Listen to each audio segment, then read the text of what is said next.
ನಮಸ್ಕಾರ ಸ್ನೇಹಿತರೆ, ನನ್ನ ಚಾನೆಲ್ಗೆ ನಿಮ್ಮೆಲ್ಲರಿಗೂ ಪ್ರೀತಿಯ ಸ್ವಾಗತ. ನಾನ್ ಮಮತಾ. ತುಂಬಾ ಜನ ಹೇಳ್ತಿರ್ತಾರೆ, ಎದೆ ಭಾಗದಲ್ಲಿ ಚುಚ್ಚದಂಗ್ ಅನಿಸ್ತಿದೆ, ಎದೆ ನೋವ್ತಾ ಇದೆ, ಅಥವಾ ಎದೆಯ ಭಾಗ ಫುಲ್ ಟೈಟನ್ ಅನಿಸ್ತಾ ಇದೆ, ಉಸಿರಾಡೋದಕ್ಕೆ ಕಷ್ಟ ಆಗ್ತಿಲ್ಲ, ಫುಲ್ ಬಿಗಿ ಹಿಡ್ದಂಗೆ ಆಗ್ತಿದೆ, ತುಂಬಾನೇ ಡಿಸ್ಕಂಫರ್ಟ್ ಇದೆ ನನಗೆ ಎದೆಯ ಭಾಗದಲ್ಲಿ ಅಂತ ತುಂಬಾ ಜನ ಹೇಳ್ತಿರ್ತಾರೆ ಅಲ್ವಾ. ಈ ಒಂದು ಸಮಸ್ಯೆ ನಿವಾರಣೆ ಆಗೋದಕ್ಕೆ ಕೇವಲ ಮೂರು ಸರಳವಾದ ವ್ಯಾಯಾಮಗಳನ್ನ ತಿಳಿಸ್ತೀನಿ.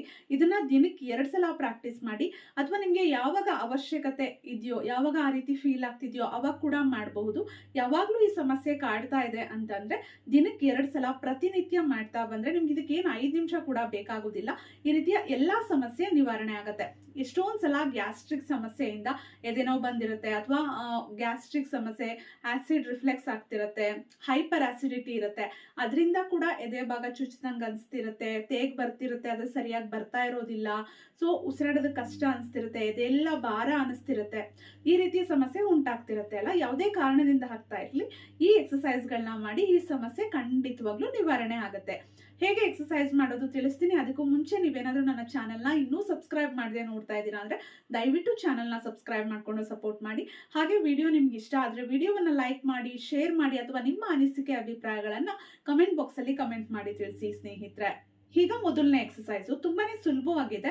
2 ಕೈಗಳನ್ನ ಹಿಂದೆ ಲಾಕ್ ಮಾಡಿ ಎಷ್ಟು ಸಾಧ್ಯನೋ ಅಷ್ಟು ಎಳಿಬೇಕು. ಈ ರೀತಿ ಎಷ್ಟು ಸಾಧ್ಯನೋ ಅಷ್ಟು ಎಳಿಬೇಕು. ಹೀಗೆ ಆಗಿಲ್ಲ, ಲಾಕ್ ಮಾಡ್ಕೊಂಡು ಮಾಡೋದಕ್ಕೆ ಆಗಲ್ಲ ಅಂದ್ರೆ ಸುಮ್ಮನೆ ಈ ರೀತಿ ಹಿಂದಕ್ಕೆ ನಿಮ್ಮ ಕೈಗಳನ್ನ ಎಷ್ಟು ಸಾಧ್ಯನೋ ಅಷ್ಟು ಈ ರೀತಿ ಹಿಂದಕ್ಕೆ ಪುಷ್ ಮಾಡಬೇಕು. ಒಂದು 10 ಕೌಂಟ್ಸ್ ಹಾಗೆ ಹೋಲ್ಡ್ ಮಾಡಿ, ಮತ್ತೆ ವಾಪಸ್ ಬಂದು ರಿಲ್ಯಾಕ್ಸ್ ಮಾಡಿ, ಮತ್ತೆ ಹೀಗೆ 10 ಕೌಂಟ್ಸು ಹಿಂದೆ ಪುಷ್ ಮಾಡಿ. ಲಾಕ್ ಮಾಡೋದಕ್ಕೆ ಆದ್ರೆ ಲಾಕ್ ಮಾಡ್ಕೊಂಡು ಮಾಡಿ, ಇಲ್ಲ ಅಂದ್ರೆ ಈ ರೀತಿ 2 ಕೈಗಳನ್ನ ಹಿಂದಕ್ಕೆ ಈ ರೀತಿ ಪುಷ್ ಮಾಡಿ. ಎಷ್ಟು ಸಾಧ್ಯನೋ ನಿಮ್ಗೆ ಅಷ್ಟು ಆರಾಮವಾಗಿ ಮಾಡಬೇಕು. ಮತ್ತೆ ವಾಪಸ್ ಬನ್ನಿ, ಮತ್ತೆ ರಿಲ್ಯಾಕ್ಸ್ ಮಾಡಿ, ಮತ್ತೆ ಮಾಡಿ. ಈ ರೀತಿ 10 ರೌಂಡ್ಸ್ ಮಾಡಬೇಕು ನೀವು. ಹೀಗೆ ರಿಲ್ಯಾಕ್ಸ್. ನಂತರ 2ನೇ ಎಕ್ಸಸೈಸು ಬ್ರೀದ್ ಇನ್ ಮಾಡ್ತಾ 2 ಕೈಗಳನ್ನ ಮೇಲೆ ಎತ್ತಬೇಕು. ಬ್ರೀದ್ ಔಟ್ ಮಾಡ್ತಾ, ಬಾಯಿಯಿಂದ ಬ್ರೀದ್ ಔಟ್ ಮಾಡ್ತಾ 2 ಕೈಗಳನ್ನ ಕೆಳಗಡೆ ಇಳಿಸ್ಬೇಕು. ಇದನ್ನ 20 ರೌಂಡ್ಸ್ ಪ್ರಾಕ್ಟೀಸ್ ಮಾಡಿ ನೋಡಿ. ಬ್ರೀತ್ ಇನ್, ಬ್ರೀತ್ ಔಟ್, ಬ್ರೀತ್ ಇನ್, ಬ್ರೀತ್ ಔಟ್, ಬ್ರೀತ್ ಇನ್, ಬ್ರೀತ್ ಔಟ್, ಬ್ರೀತ್ ಇನ್, ಬ್ರೀತ್ ಔಟ್. ಈ ರೀತಿ 20 ರೌಂಡ್ಸ್ ಪ್ರಾಕ್ಟೀಸ್ ಮಾಡಿ.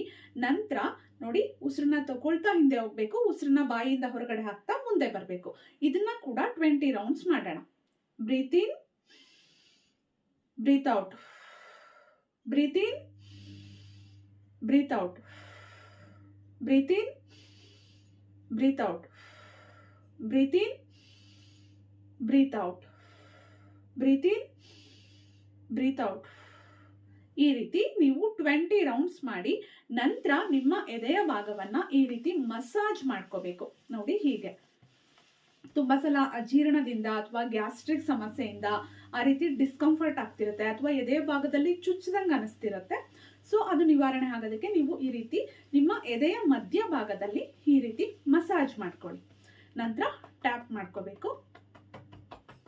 ನಿಮ್ಗೆ ಏನಾದ್ರೂ ಎದೆಯ ಭಾಗ ಎಲ್ಲ ನೋವ್ತಾ ಇದೆ ಅಂದ್ರೆ ಫುಲ್ ನೀವು ಹೀಗೆ ಟ್ಯಾಪ್ ಮಾಡ್ಕೊಳ್ಳಿ.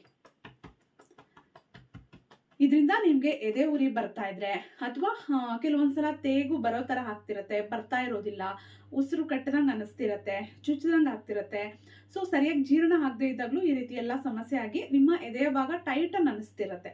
ಸೊ ಅವಾಗ್ಲೂ ಕೂಡ ಇದನ್ನ ನೀವು ಪ್ರಾಕ್ಟೀಸ್ ಮಾಡ್ಬೋದು. ಈ ರೀತಿ ಮಸಾಜ್ ಮಾಡ್ಕೊಳ್ಳಿ.